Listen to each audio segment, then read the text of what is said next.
कि इनकी सोच हमेशा मनुवादी रही है और जिस समाज ने हजारों साल से दास्तां झेली हो, दुख दर्द झेले हों, जिन्होंने इतना हमारे साथ भेदभाव किया हो, वो हमें कभी भी इतनी हिम्मत वो नहीं दिखाएंगे कि बहन जी को एक दलित होने के नाते, महिला होने के नाते देश का प्रधानमंत्री के लिए नामित कर दे। इनकी इतनी हिम्मत नहीं है क्योंकि तो अब समय वाकई में वो नहीं है कि बहुजन समाज की एक महिला को, बहन मायावती को ऊपर भी चर्चा हो और केंद्र के सबसे पावरफुल जो कहते हैं कि पद है जिससे सब चीज संचालित होता है, एक दलित बेटी को भी बैठने का मौका मिले इस देश में। देखिए सर, जिस पार्टी के पास 24-25% वोट हो, हाँ। वो तो खुद में ही प्रधानमंत्री है। हाँ। क्योंकि एक पार्टी के पास 25% अगर 24% वोट है और बाद बाकी कितनी पार्टियां उनके पास जो 75% है, तो वो तो खुद में ही प्रधानमंत्री है। मगर ये लोग उसे बनने नहीं देते। हाँ, देश में सब बनेंगे, प्रधानमंत्री चलेगा, दलित समाज की बेटी नहीं बननी चाहिए। इन्होंने कहा 25% वोटर है, मैं बता दूं कि 22% मुस्लिम वोटर भी है, दोनों मिला दो तो 45% का आंकड़ा पार हो जाता है। इससे बड़ी सत्ता होती है क्या? 2024 चुनाव से पहले बहन मायावती का एक बड़ा निर्णय आता है कि राजनीतिक गठबंधन जो इस समय का बड़ा गठबंधन है, इंडिया गठबंधन, उससे उन्होंने मना कर दिया, कहा कि एकला चलो की राह पर बसपा काम करेगी और अकेले ही पूरे देश में चुनाव लड़ेगी। क्या कहना चाहेंगे आप? देखिए, पूर्व के अनुभवों के आधार पर बहन जी ने जो निर्णय लिया है, पहले भी सपा से या कांग्रेस से जो गठबंधन हुए, उन्होंने कभी भी हमारा हमेशा इस्तेमाल किया और उनका वोट कभी भी हमें ट्रांसफ़र नहीं होता।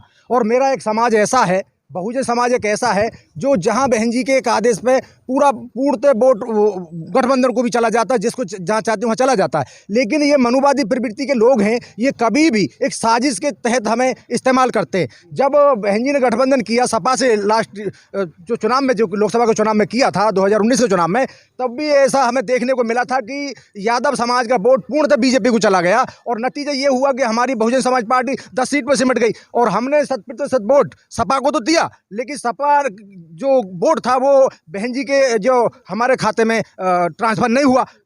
इस वजह से बहन जी ने जो कड़वे अनुभव रहे हैं अभी तक, उसके आधार पर बहन जी ने निर्णय बिल्कुल सही लिया है और हमारा समाज उसका स्वागत करता है। हम किसी के इस्तेमाल करने में नहीं आएंगे, जो हमें वोट ट्रांसफर कराएगा हम उसके साथ अपना वोट देंगे और बहन जी के निर्णय का हम स्वागत करते हैं, मेरा समाज स्वागत करता है। और बड़ी बात बहन मायावती ने कहा कि जिस तरीके से बार बार बहुजन समाज आज तक वोटर बनकर आया है, हम अलग लड़ेंगे और उस भूमिका में रहेंगे कि अगर केंद्र की सत्ता में 24 में आवश्यकता पड़ती है तो बहुजन समाज पार्टी उनको अपना समर्थन करेगी। एक बड़ा सवाल है कि क्या इंडिया गठबंधन वाकई में अगर दलित पिछड़ों की राजनीति करती है तो बहन मायावती को प्रधानमंत्री का चेहरा क्यों नहीं घोषित करती है?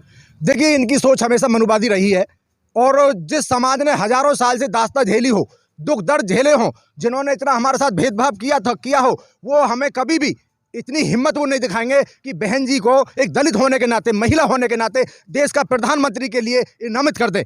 इनकी इतनी हिम्मत नहीं है क्योंकि अंदरूनी तौर पर ये बड़ी नफरत करते हैं। ये किसी भी दलित को देश की राजनीति में शिखर पर पहुंचाने से हमेशा ये चिढ़ते हैं और ऐसा इनका इसी वजह से ये हमारे समाज की ये जो दुर्दशा हो रही है उसके लिए यही जिम्मेदार है। और बहन जी के जो निर्णय हैं वो बिल्कुल सही है, समय आने पर इनको चोट देंगी और जो भी हमारी शर्तों को मानेगा बहन जी उसके साथ जाएंगे, उसको सपोर्ट देंगी। आपके समर्थन में एक सवाल आपसे उठूंगा। 75 वर्ष की आज़ादी की हम बात करते हैं बार बार, तमाम पॉलिटिकल पार्टियों ने प्रधानमंत्री देखा, देश ने ब्राह्मण देखा, क्षत्रिय देखा, बनिया देखा, हर बिरादरी से लगभग क्या 85% वोट बैंक, बड़ा वोट बैंक और दलित समाज की एक बेटी, मौका नहीं मिलना चाहिए प्रधानमंत्री के रूप में? मिलना चाहिए, मौका मिलना चाहिए। समय ये है कि ये 85% जब बौखला जाते हैं तो इधर उधर भाग जाते हैं। अगर ये समर्थन दें तो हमारी बहन मायावती प्रधानमंत्री का मौका मिलेगा। अच्छा, 24 चुनाव में जिस तरीके से अकेले लड़ने का निर्णय हुआ, अखिलेश यादव ने लगातार तंज किया था। उन्होंने कहा था कि बहन मायावती पर भरोसा क्या है कि कल को रहेंगी कि नहीं रहेंगी। इस बयान के ऊपर क्या नाराजगी अखिलेश यादव के बयान को लेकर? अभी जो अखिलेश यादव जो बयान आया है, उनका जो बिल्कुल निर्णय पॉलिटिकल लेवल पर गलत है क्योंकि समाजवादी पार्टी, उनके सारे रिश्तेदार वो भारतीय जनता पार्टी से जुड़े हुए हैं, हमेशा उनके साथ दाएं बाएं घूमते रहते हैं, अंदरूनी तौर पर उनकी मीटिंग होती रहती है। वो बहन जी के लिए सवाल उठाना आसान है, लेकिन आप अपने गिरबान में झांक कर देखना और सोचना, सत्य को स्वीकार करना, ये इनके बस की बात नहीं है। ये सिर्फ उंगली उठा सकते हैं, सवाल उठा सकते हैं, लेकिन सही मायने में खुद बीजेपी के सपोर्टर रहे हैं। और संसद में माननीय मुलायम सिंह यादव जी, स्वर्गीय मुलायम सिंह यादव जी ने एक निर्णय दिया था, उनको मोदी के लिए कहा था। मोदी जी बहुत अच्छे नेता हैं। मैं चाहूंगा कि अगली बार फिर से वो प्रधानमंत्री, मैं चाहूंगा कि ये आने वाले समय में देश के और प्रधानमंत्री बने। तो क्या संदेश देना चाहते थे माननीय मुलायम सिंह यादव जी? उन्होंने समस्त यादव समाज को निर्णय दे दिया था। आज भारतीय जनता पार्टी हिंदू लड़ाई लड़ रही है, समस्त यादव अपने आप को हिंदू समझता है, इसलिए उन्होंने उनको ऐसा आदेश। सवाल है, देखिए ईवीएम को लेकर के बहन मायावती लगातार मुखर रही। जिस तरीके से राजस्थान, मध्य प्रदेश, छत्तीसगढ़ के रिजल्ट आए तो पहला ट्वीट बहन मायावती का आता, उन्होंने कहा कि जब तक ईवीएम हटा करके बैलेट पर नहीं आओगे सत्ता में परिवर्तन नहीं होगा। क्या होगा?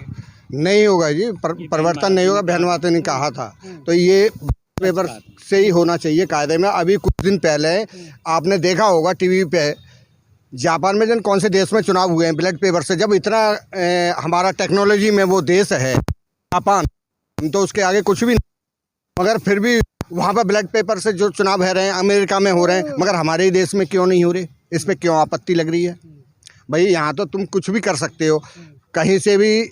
अब यहाँ बैठे रिमोट दबाओ, वहाँ पे बटन लाइट जल जाती है ना, तो ईवीएम मशीन नहीं हैंग होंगी? अगर ईवीएम हटाकर बैलेट से हो तो लगता है कि सत्ता में बहुजनों की भी वापसी हो। हाँ, बैलेट पेपर से हो। और एक और उठता है कि ईवीएम जब है तब तक कहते हैं देश की आज़ादी में और देश की आबादियों की अगर हम बात करें तो 85% बहुजन बहुत बड़ी संख्या होती है, फिर भी सत्ता में दूर है। तो अगर बैलेट से होगा तो शायद मौका बन सकता है कि बहुजन भी सत्ता में और बहन मायावती का नेतृत्व भी मिले।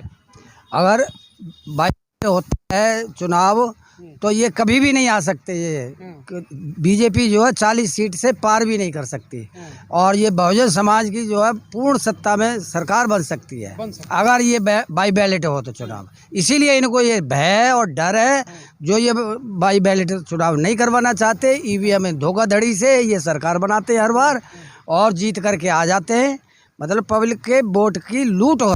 अच्छा, आपका उम्र, आप लोग की उम्र के हिसाब से ही देखिए एक सवाल बनता है। आपने बहुत सरकारें देखी होंगी, कांग्रेस के तमाम प्रधानमंत्रियों को देखा, गैर कांग्रेसी को देखा, और बीजेपी के भी लगभग 15 सालों से आप देख रहे हैं। क्या आखिर दलित परिवार की बेटी से दिक्कत क्या है? दिक्कत है ये कि उनको चाहते नहीं है, उनको पहले भी था।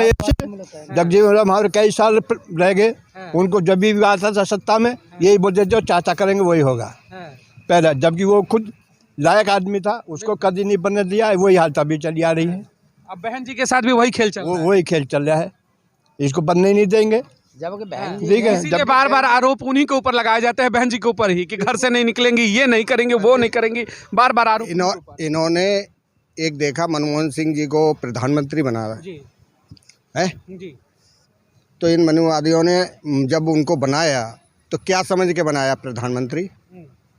ये आपसे मैं जवाब पूछ रहा हूँ, क्या क्यों बनाया इन्होंने प्रधानमंत्री? अल्पसंख्यक समाज से है भाई, एक नेतृत्व दे देते हैं। नहीं, अपने दाग धोने के लिए, अपने दाग धोने के लिए, 84 के दाग धोने के लिए बनाया था इन्होंने प्रधानमंत्री, ना कि वैसे बनाया इन्होंने। है? हम अखिलेश जी से कहना चाहते हैं, भाई तुम पढ़े लिखे होके, चलो पिछलों ने क्या किया है उन पे टिप्पणी छोड़ो, उन पे मिट्टी डालो। अरे कुछ अपने आप से पढ़े लिखे होके और इतने तुम राजनेता के घर से होके कुछ उनसे सुधबुद्धि ले लो कि ये लोग कैसा खेल खेलते हैं हमारे साथ। जब उन्होंने दाग धो लिए तो तुम बहन मायावती के साथ मिलके दाग नहीं धो सकते अपने?